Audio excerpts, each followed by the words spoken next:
Ini belum masuk. Hi, lo, cik, lo. Ini yang pertama kemarin. Record.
Good morning.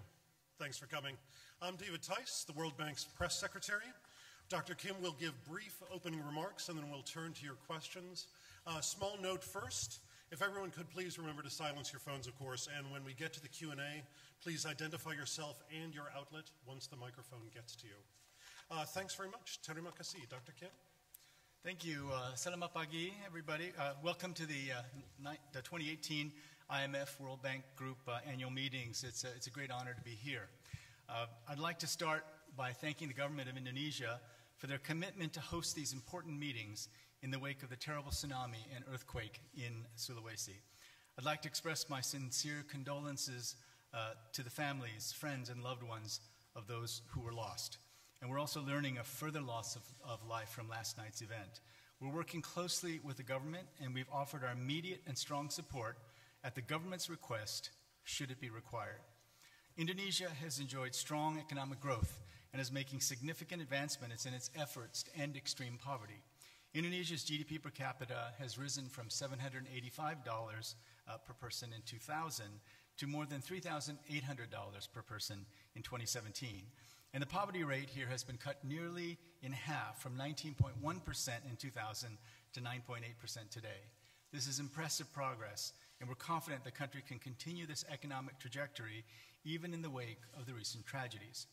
By hosting these meetings, Indonesia is once again showing the world that it's a strong, resilient, and determined country. And this gathering is a clear demonstration that the international community stands with the people of Indonesia in this difficult time.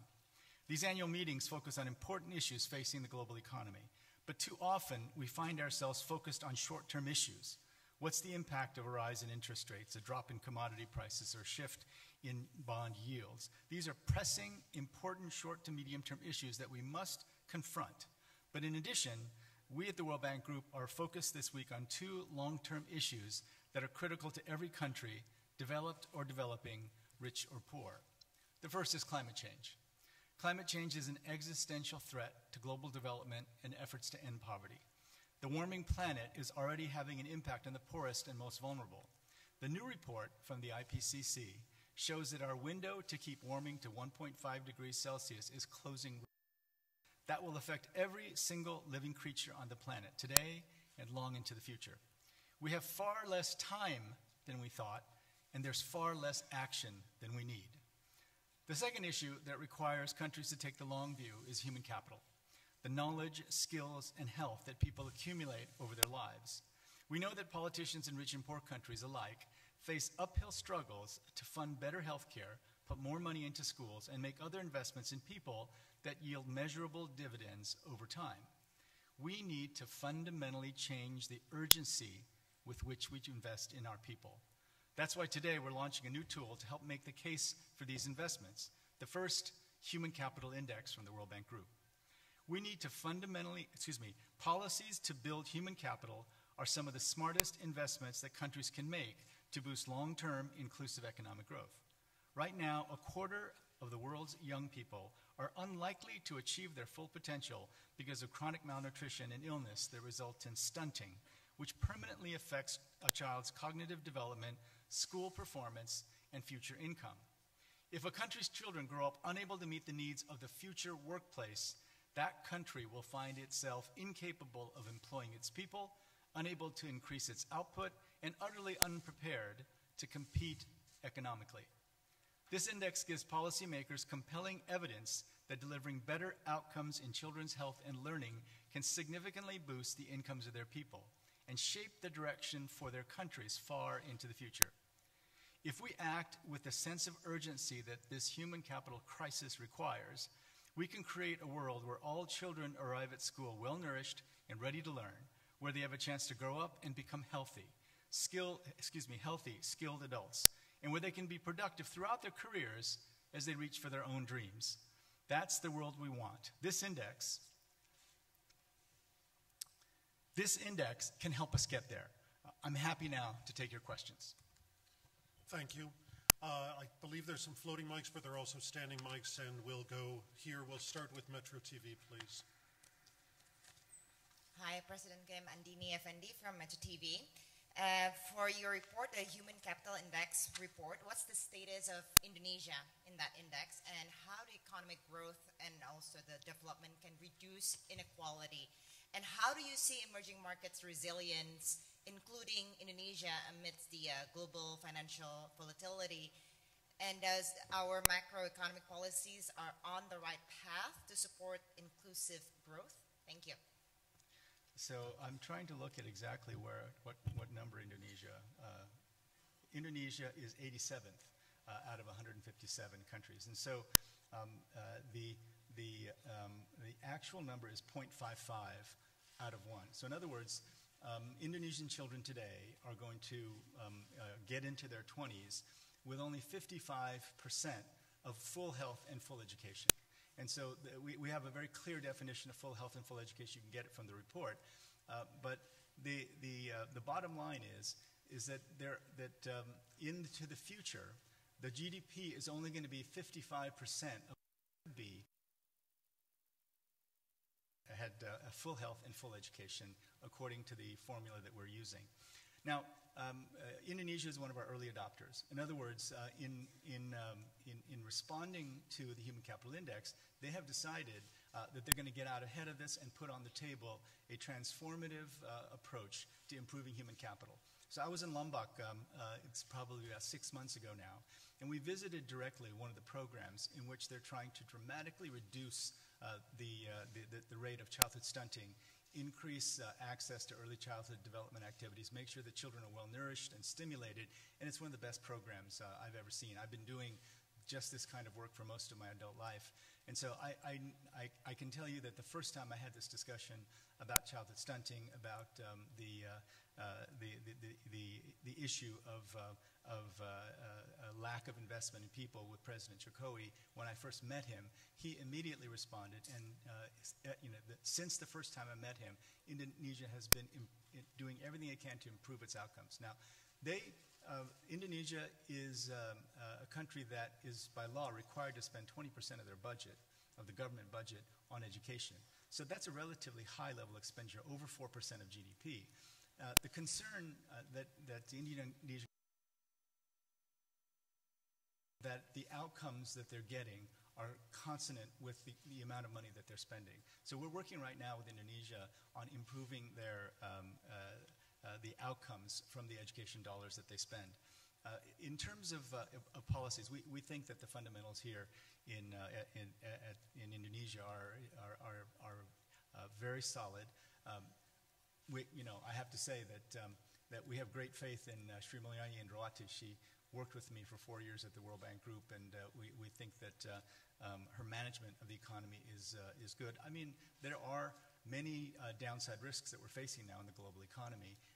Trade disputes, the growth in trade has dropped from 5 to 3%, and any trade disputes that are related to China, for example, will have an impact on Indonesia. But again, we have great faith in this particular administration, especially in our good friend Sri Mulyani, and also we're extremely encouraged by how seriously they're taking the need to invest in human capital. Great, thank you. Right here in the front, please. Is there a roving mic? You might have to go to the microphone, sorry. Oh, here it comes. Thank you.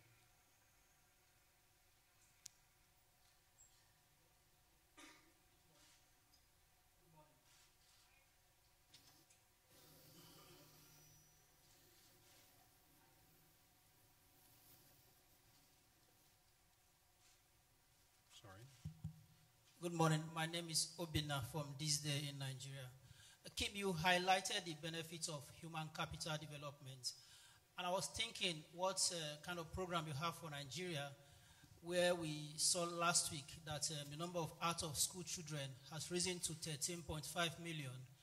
I also would like to know the form of program you have in supporting financial inclusion in your End Poverty 2030 program. Thank you.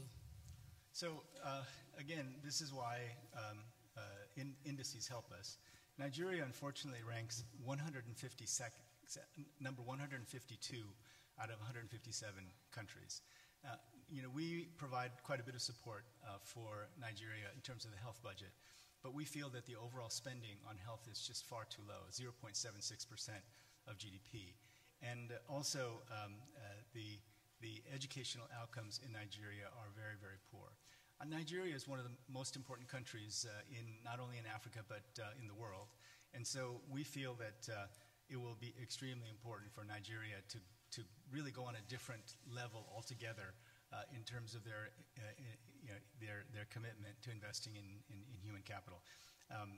Many African countries are in the red zone, if you see Table 2 in the Human Capital Project. Let me put it this way. I think that there is that the World Bank has to take some responsibility for having emphasized hard infrastructure, roads, rails, energy for a very long time, and that changed 20 years ago. But there has still been the bias that says, we'll invest in hard infrastructure, and then when we grow rich, we'll have enough money to invest in health and education. We're now saying that that's really the wrong approach, that you've got to start investing in your people right now, and not least of which, all the reasons why you need to do that, the rapid change in technology, the fact that many low-skill jobs will be eliminated. Now, nobody's quite sure how long that will take, but a child born today in 20 years, almost certainly, many of the low-skill jobs today will be gone, and the requirement for this child to be able to learn throughout his or her entire life is simply going to get higher. The requirement, the needs are going to get higher and higher. And so this is a very loud and strong message to Africa. Africa needs to invest more in health and education. Luckily, because our IDA, our Fund for the Poorest Countries, is 50% larger than it was 3 years ago. Because we have more financing, we can provide more support for African countries. But the message here is that heads of state and ministers of finance have to take responsibility. There's so much waiting for the grants to come. We'll wait, and the activists will help us, and they'll tell the donors, we need more money, we need more money. And what's happened is in many African countries, if they don't receive grant-based financing, they just simply don't spend on health and education. So we hope that this is a loud wake-up call for leaders throughout the African continent, and especially in Nigeria. Excuse me? Financial inclusion, right. So, as you know, as you may know, we have been committed to universal access to financial services by 2020. Now, we're following this very closely. Some of the concerns are that, one, we can sometimes create bank accounts, but then people don't use them. The other concern is that women still are getting financial access at a much slower rate than men, and the gap between men and women in terms of financial access remains. Now, a lot of this will have a lot of this is dependent on improving access to broadband, for example.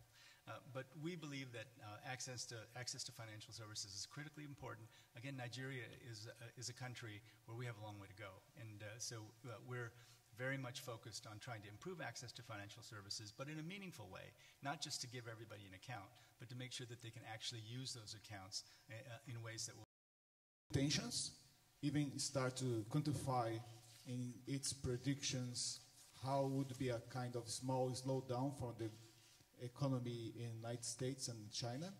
And so I'd like to ask you, sir, what's your level of concern, and if you World Bank start to quantify and predictions forecast the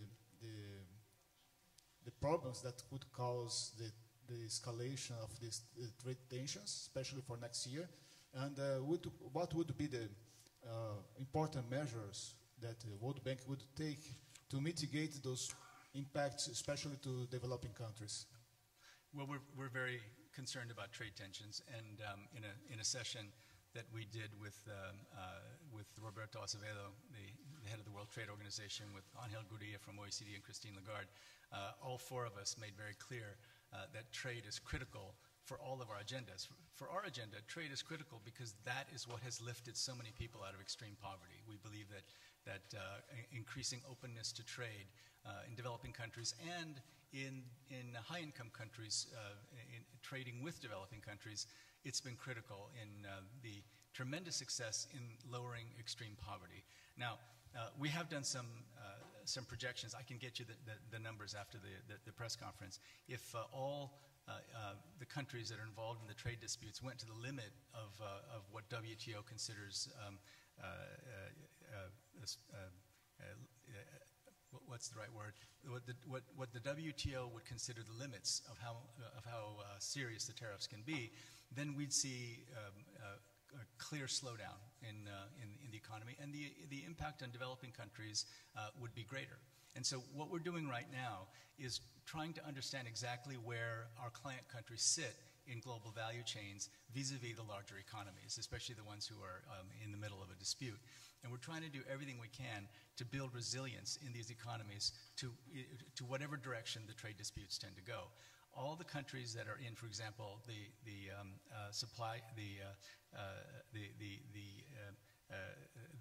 under the influence and are a part of the supply chains of China, for example, we have to think hard about what they need to do now to prepare for worsening trade tensions.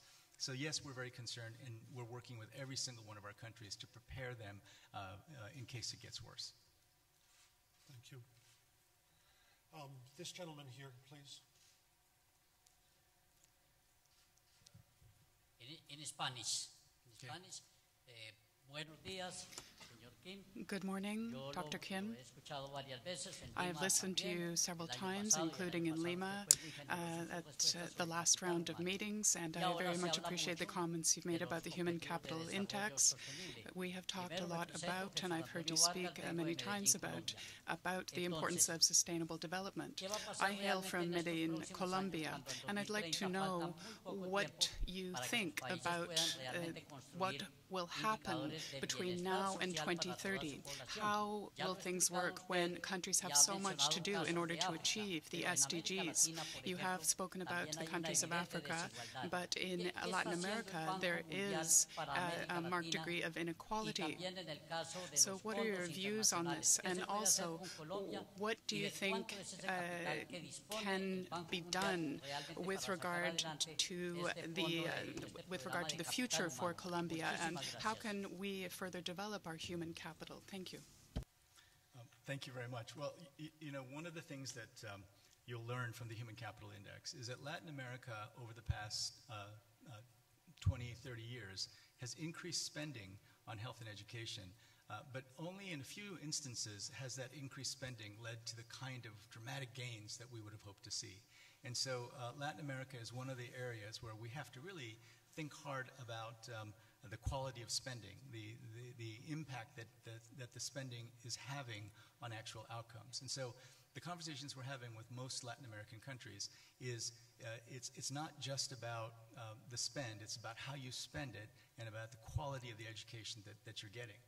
On the other hand, there have been some tremendous success stories. In Peru, for example, they were able to cut in half the childhood stunting rate in just 7 years. It's one of the most dramatic cases we've ever seen. And you know, in Latin America, there is a culture of community health workers, and the community health workers can play an extremely important role in improving the kind of outcomes that we're measuring for Latin America. You know, Colombia, I have to say, we're very grateful to Colombia for accepting so many migrants from Venezuela right now. And you know, I worked very closely with President Santos. Mauricio Cardenas was a good friend of mine, and I think that they laid a very good foundation for the future of the country. I think the ability to maintain the peace agreements is going to be extremely important.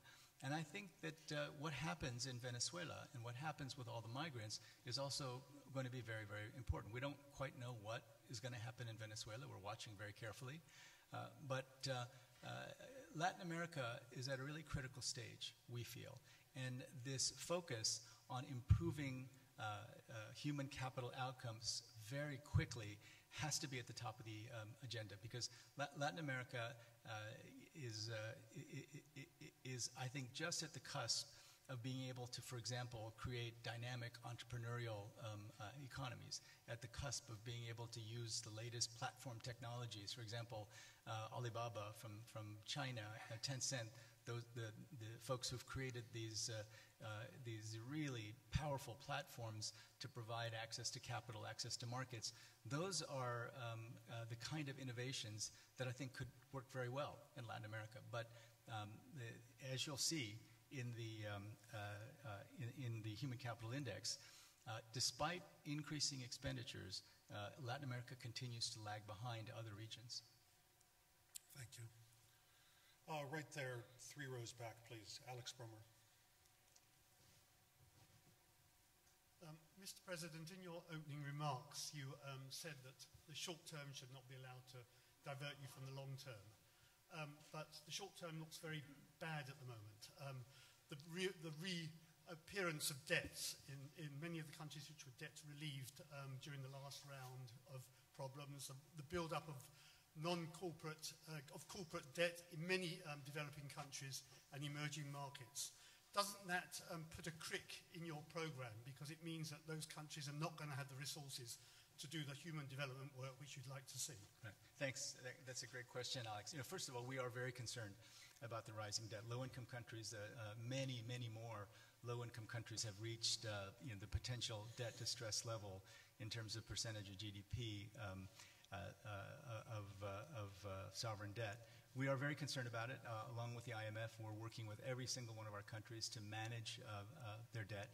But we have made many commitments to try to decrease the levels of sovereign debt, while at the same time pushing forward development programs. For example, our approach to maximizing finance for development, where we work very hard to try to find ways to bring in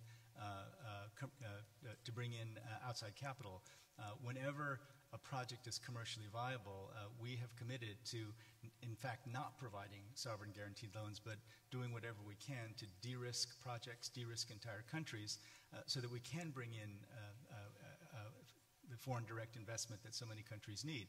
But there are other ways as well. So, for example, in a difficult situation, Egypt reduced its fuel subsidies. It was as high as 6.6% of GDP. They dramatically reduced their fuel subsidies and had billions of dollars then that they spent on social protection programs. We think that there are many ways of reducing unhelpful subsidies, including agricultural subsidies. We also think that that just about every developing country can get better at domestic resource mobilization, at finding ways to make sure that tax systems are fair and collect taxes from everyone.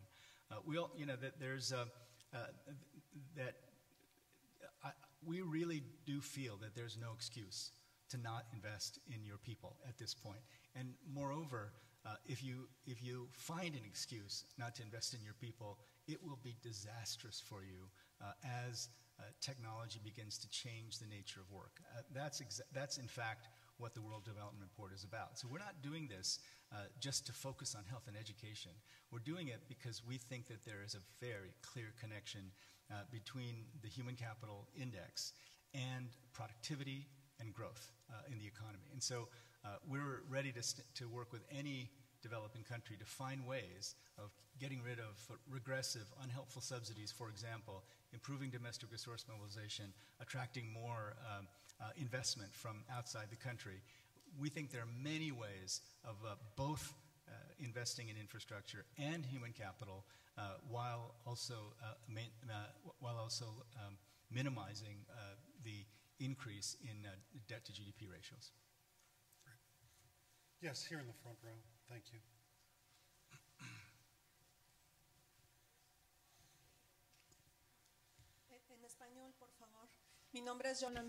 I am Yolanda Morales from the El Economista paper in Mexico.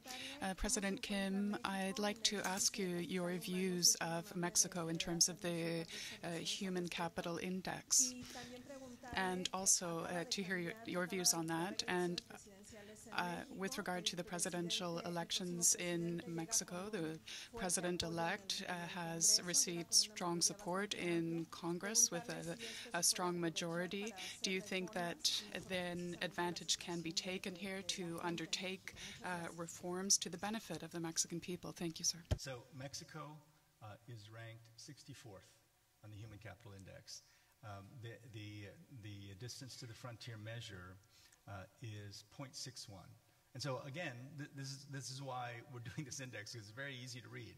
So in the future, Mexico will only have about 61% of the GDP they could have if they had full health and full education. And again, those definitions are in the book. Now, Mexico is another example of a country that has increased expenditures from 20 to 30 years ago, but the outcomes haven't been as good as we'd hoped.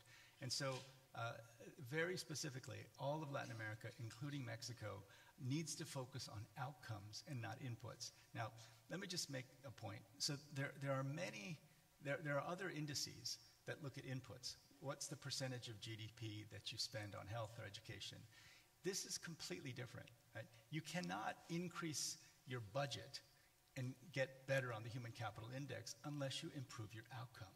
Right? And so our hope is that this index will change the way we think about health and education. Up to now, and as you may know, I've been involved in this world for 30 years, what we focused on is donor generosity, put the dollars out there. And that has been extremely important. I am not at all saying that donor generosity is not important. It's extremely important. But we've not focused enough on saying, has that resulted in better outcomes? And if not, what do we need to do about it? And so because you cannot get better on this index unless you improve your outcomes, the conversation has to change. And the question that Mexico has to ask us and everyone else it works with is, what are the things that we can do to dramatically improve outcomes? So Poland dramatically improved their educational outcomes. Vietnam dramatically improved their educational outcomes. And we have a pretty good idea of how that happened. Finland, over 30 years, dramatically improved their educational outcomes. China, Korea, Japan, Hong Kong, all of them have had incredibly good educational outcomes. And so the question that Mexico has to ask is, what will it take to improve the outcomes? And in economic terms, we see the Human Capital Index moving us from a focus on supply and inputs. In other words, donors give more, donors give more, donors give more. We're still going to say that, to one that's demand-driven and outcome-determined. We want, when they see this, we hope that leaders will say, okay, we know we don't want to be, in the case of Mexico, 64th on the list. We want to move up that list. What will it take? And then the questions for us will be much more focused, and we are looking forward to working with the new administration and specifically helping them to improve their outcomes. All right, thank you. We're going to have to stop after this one. I'm going to take this gentleman in the front row, and sorry, we got a late start, and we have to stop to let Madame Lagarde come in.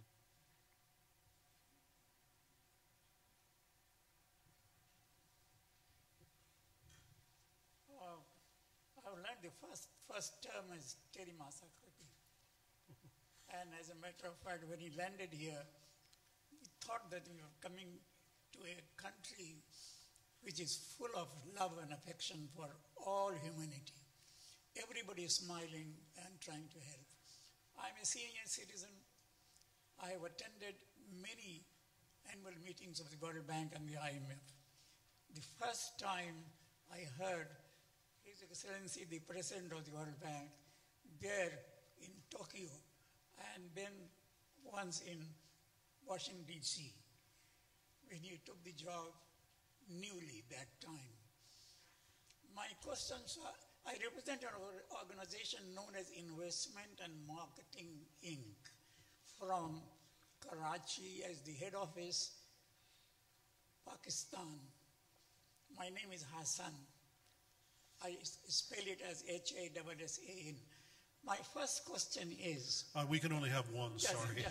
Thank you. My first question is, what is your strategy and a policy towards globalization? Globalization. because the economy in the world, I don't know. the economy, Ruralization? Do you mean urbanization? Sorry. no, globalization. Globalization. Yeah, Sorry, yeah. thank you. And there has been many attempts to actually globalize not only the values, but also the economic benefits. The second question is, what is the policy towards empowerment of women in the total economic force? We feel that there have been attempts, but there has not been enough results that has come forward on the statistics. And the third, Sorry, if we can keep it to two. We really do have a hard stop. Sorry, Hassan. the last one is, as a matter of fact, from Bretton Woods till today, the number of members of the World Bank are big countries, medium countries, small countries. There has been some feeling that the small countries do not get the same attention and importance as the big countries in economic terms. Thank you very much for giving me the chance. Thank you. Well, Hassan with two S's. Let me say thank you for these are the most difficult and important questions, some of them that we face. So on globalization, I'm an anthropologist also by training, and so I think that what's happened is there's been a globalization of trade, there's been a globalization of technology, but I think that there hasn't been a homogenization of cultures as far as I've seen. What I see, though, is that technology and advances are leading to very rapid change within countries. That cultures are changing at a very rapid pace. And so, in my view, the fact that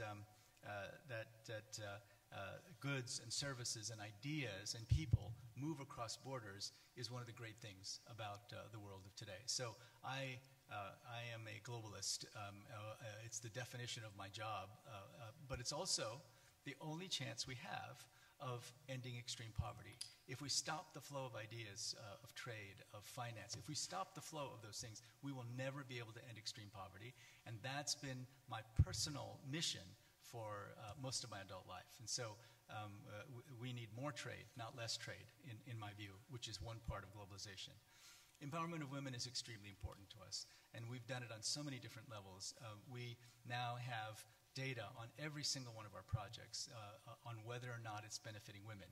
Now the next phase is to bring our gender lens to the implementation of every single project. We've done things like double the amount of procurement we're doing from women-owned firms. We started the Women's Entrepreneurship Financing Initiative, in which we're going to, we think, move $3 to $4 billion to women entrepreneurs. And we're also, we took the He for She pledge, and we're also EDGE certified, the first international financial institution. We're bringing it home. We've made very strong commitments to have equality, gender equality, in the highest ranks of the World Bank Group. And it will be difficult because there's not gender equality in the graduate programs that are the main feeders of the World Bank Group. We intend to make the World Bank Group the place that women want to go to work. And part of it is because we pay so much attention to gender equality in all of our projects. In terms of small countries, one of our most fundamental commitments is that we will leave no country behind. And so we're now looking at lots of different possibilities. For example, there are small countries, island countries, that have been devastated because of the increasing number of severe weather events. And so even if we classify a country as high middle income or even high income, if they lose 200% of GDP because of a natural disaster, it will be very difficult for them to rebuild. So we're thinking again about what does it mean to be eligible for support from institutions like ours. And this is a discussion we're having with our board, and it's all because we know that many small states, especially island states, are at increased risk for the kind of devastation that happens with the increasing number of severe weather events. We intend to leave no country behind, and our focus on specifically on small states is very strong. Thanks very much, everybody. Terima kasih. Sorry, the folks that I couldn't get to.